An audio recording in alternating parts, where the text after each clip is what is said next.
नमस्ते बच्चों। 8वीं कक्षा प्रथम भाषा हिंदी पाठ 10 जब सिनेमा ने बोलना सीखा भाग 1 में आपका पुनः स्वागत है। जब सिनेमा ने बोलना सीखा कहानी के लेखक प्रदीप तिवारी जी हैं। तो इस कहानी में सिनेमा किस तरह बोलती फिल्म बनी है, इसके पहले बोलती फिल्म के पहले सिनेमा कैसे बनाया जाता था, ये सब का विवरण दिया गया है। अभी हम आगे चलकर इसे देखते हैं। ये सभी सजीव हैं, सांस ले रहे हैं, 100% बोल रहे हैं। 78 मुर्दा इंसान जिंदा हो गए, उनको बोलते बातें करते देखो। देश की पहली सवाक, सवाक मतलब बोलती, पहली सवाक सिनेमा आलम फिल्म आलम आरा। तो सवाक फिल्म आलम आरा के पोस्टरों पर विज्ञापन की ये पंक्तियां लिखी हुई थी। तो 14 मार्च 1921 की वह ऐतिहासिक तारीख भारतीय सिनेमा में बड़े बदलाव का दिन था। इसी दिन पहली बार भारत के सिनेमा ने बोलना सीखा था। हालांकि वह दौर ऐसा था जब मूक सिनेमा लोकप्रियता के शिखर पर था।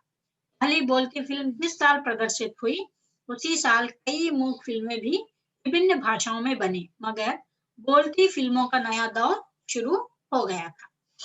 तो पहला बोलती सिनेमा 14 मार्च 1931 में आलम आरा के रूप में बनाया गया था। तो यहाँ पोस्टर पर ये बातें लिखी हुई थी।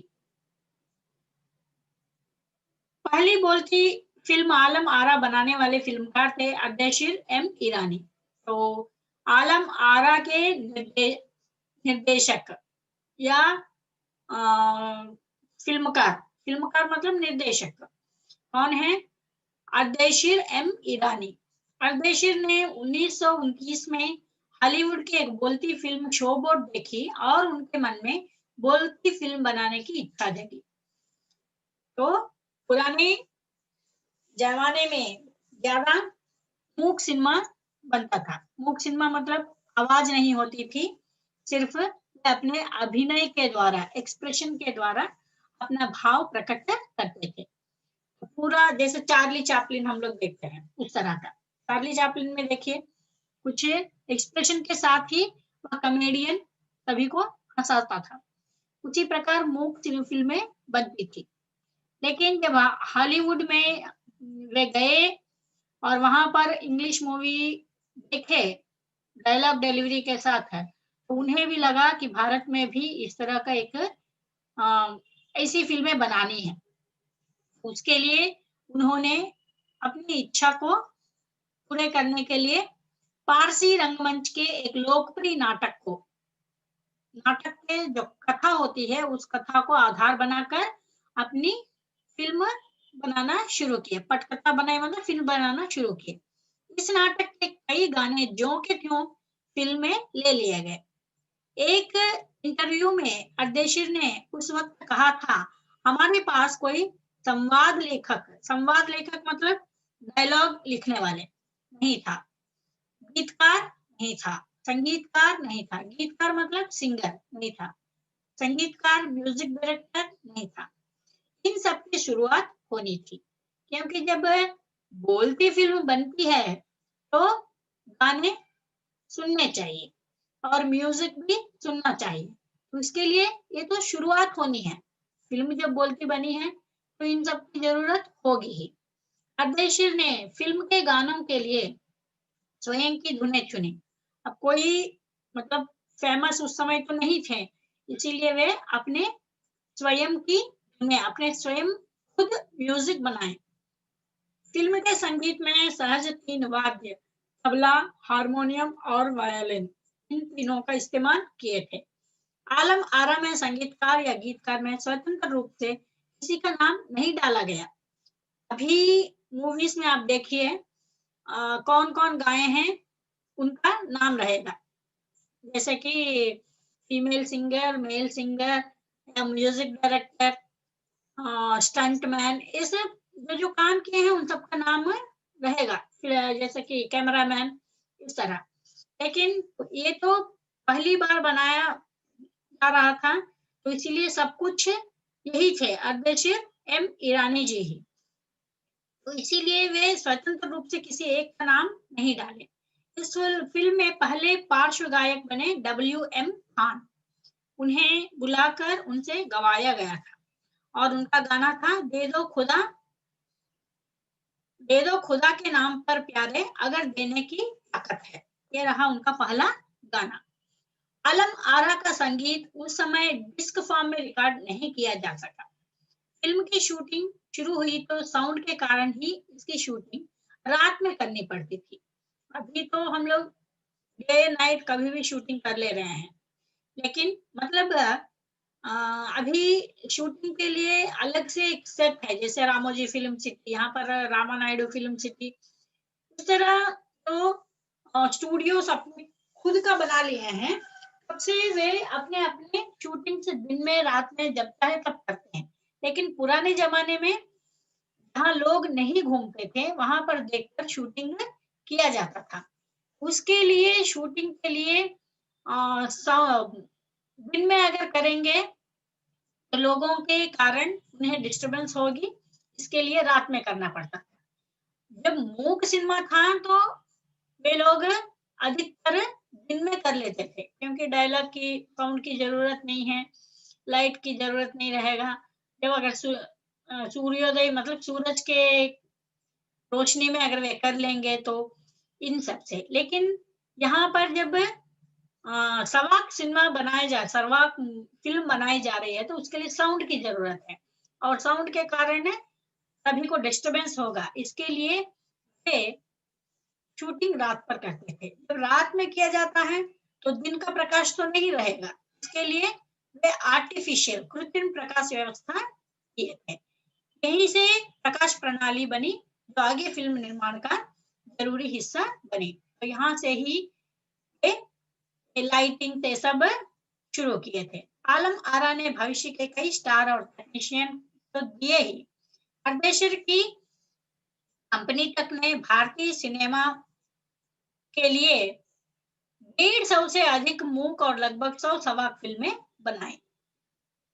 तो ये इनकी जो देन है, इसके कारण 150 से अधिक मूक सिनेमा और लगभग 100 बोलती सिनेमा बनेंगे। Alam Ara film Arabian nights जैसी फैंटेसी थी। फ़िल्म ने हिंदी, उर्दू के मेल वाली हिंदुस्तानी भाषा को लोकप्रिय बना दिया। मतलब इस फ़िल्म में आलम आरा में हिंदी और उर्दू मिक्स शब्द बहुत थे, इसीलिए यह भाषा बहुत ही लोकप्रिय हो गया था। इसमें गीत, संगीत तथा नृत्य के अनोखे संयोजन थे। मतलब वो दोनों का मिक्स है। फ़िल्म की नायिका जुबैदा थी, नायक थे विट्ठल। वे उस दौर के सर्वाधिक पारिश्रमिक पाने वाले स्टार थे। उनके चयन को लेकर भी एक किस्सा काफ़ी चर्चित है। तो आलम आरा की हीरोइन जुबैदा और हीरो विट्ठल थे। लेकिन विट्ठल के बारे में कुछ कहानी था। वह क्या है कि उन्हें उर्दू बोलना ठीक तरह से नहीं आता था, मुश्किल होती थी। तो उसके कारण उसे हटाकर नायक क्या मतलब हीरो का जो चांस उसे मिला था, वो ठीक तरह से उर्दू नहीं बोल पा रहा है, इसीलिए उसे हटाकर उसकी जगह महबूब को नायक बनाए थे। लेकिन इसके विट्ठल से उसका ईगो हर्ट हुआ था और वे नाराज होकर अपना हक पाने के लिए कोर्ट में केस कर दिया। उस दौर में उसका मुकदमा मोहम्मद अली जिन्ना ने लड़ा, जो सबके मशहूर वकील हुआ करते थे। तो मोहम्मद अली जिन्ना हाल में ही मरे थे। वे तो मशहूर वकील तो थे ही और विट्ठल उस मुकदमा को जीत गए। भारत की पहली बोलती फिल्म के नायक बने। उनकी कामयाबी आगे भी जारी रही। मराठी और हिंदी फिल्मों में वे लंबे समय तक नायक और स्टंटमैन के रूप में सक्रिय रहे। तो हीरो ही नहीं, स्टंटमैन मतलब फाइटिंग करने वाला जो होता है उसके रूप। इसके अलावा आलम आरा में सोहराब मोदी, पृथ्वीराज कपूर, याकूब और जगदीश सेठी जैसे अभिनेता भी मौजूद रहे। आगे चलकर जो फिल्म उद्योग के प्रमुख स्तंभ बने।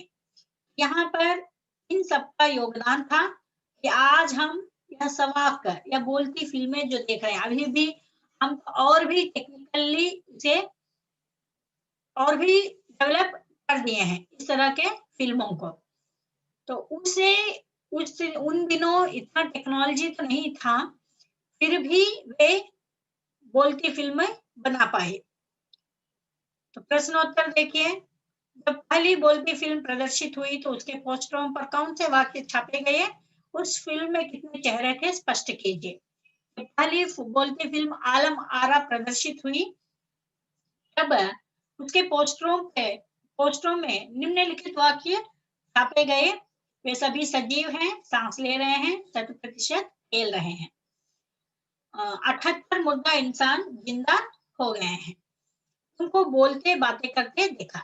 हाँ, पोस्टर पढ़कर बताया जा सकता है कि फिल्म में 78 चेहरे थे, क्योंकि पोस्टर में कहा गया था 78 मुर्दा इंसान जिंदा हो गए, उनको बोलते बातें करते देखो।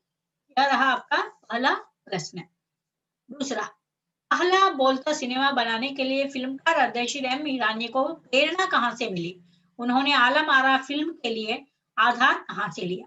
पहला बोलता सिनेमा बनाने के लिए फिल्मकार अर्देशीर एम ईरानी को प्रेरणा 1929 में देखी एक हॉलीवुड की बोलती फिल्म शो बोट से मिली।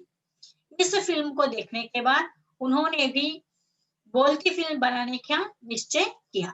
उन्होंने अपनी पहली बोलती फिल्म आलम आरा के फारसी रंगमंच के लोकप्रिय नाटक को आधार बनाया। इसके आधार पर ही फिल्म की पटकथा तैयार की गई। नाटक के कई गाने ज्यों के त्यों ले लिए। तीसरा, डब फिल्में किसे कहते हैं? कभी कभी डब फिल्मों में अभिनेता के मुंह खोलने और आवाज में अंतर आ जाता है, इसका कारण क्या हो सकता है? डब फिल्में उन फिल्मों को कहते हैं जिनमें अभिनय तो कोई करता है, पर उसके संवाद दूसरे के द्वारा बाद में बुलवाकर डब किए जाते हैं। ऐसा दो स्थितियों में किया जाता है, किसी दूसरी भाषा की फिल्मों को अन्य भाषा में डब करके प्रदर्शित करने के लिए, किसी अभिनेता को दूसरे अभिनेता की आवाज देने के लिए, यह काम फिल्म बनाने के बाद किया जाता है। जब एक कलाकार दूसरे कलाकार को बोलते देखकर उसे अपनी आवाज में दोहराता है, तब मूल अभिनेता के मुख खोलने तथा डब करने वाले आवाज में कई बार थोड़ा अंतर आ जाता है। कभी कभी हम डब मूवी देखते हैं तो इन लोगों का लिप हिलते रहता है और डायलॉग बाद में आता है।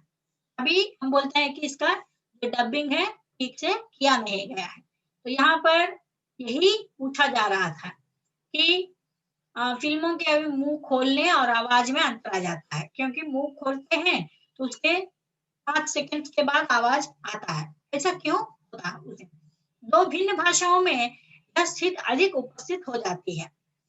तालमेल बिठाने का पूरा प्रयास किया जाता है। तो इन लोग तो 100% प्रयास करते हैं, कोशिश करते हैं कि इस तरह मुंह खोलने और आवाज में अंतर ना आए, लेकिन कभी कभी साध्य होता है और कभी कभी असाध्य होता है। तो इसके लिए वे लोग पूरा प्रयास तो करते हैं, फिर भी कभी कभी ऐसा होता है। हर मूवी में इस तरह डब फिल्म में नहीं होता है, कभी कभी ऐसा होता है। तो क्या रहा आपका, जब सिनेमा ने बोलना सीखा, और बाकी जो कुछ भी है उसके बारे में अगले वीडियो में आपको दिया जाएगा। अभी 3 प्रश्नों का उत्तर आप यहाँ लिख लीजिए, और इसके पहले आपको बताया गया था पिछले वीडियो में भी कि आपको जब भी प्रोजेक्ट वर्क दिया जाएगा तो आप प्रोजेक्ट वर्क को शेयर कीजिएगा, या A4 शीट पर आपको करना होगा। A4 शीट पर, पहला शीट पर आपको आपका नाम ये सब लिखना है, और दूसरा शीट पर जो प्रोजेक्ट है उसे, और तीसरा शीट पर प्रपत्र मतलब रिपोर्ट लिखना है। रिपोर्ट का फॉर्मेट हम लोग आपको भेज देंगे ग्रुप में, उसे आप देखकर लिखिएगा। अभी भी आप अपना होमवर्क शेयर नहीं कर रहे हो, अगर शेयर नहीं करोगे तो आपका 20 मार्क्स निकल जाएंगे, इसे आप थोड़ा ध्यान में रखिएगा। तो यहीं पर हम इसे समाप्त करते हैं। तब तक के लिए धन्यवाद।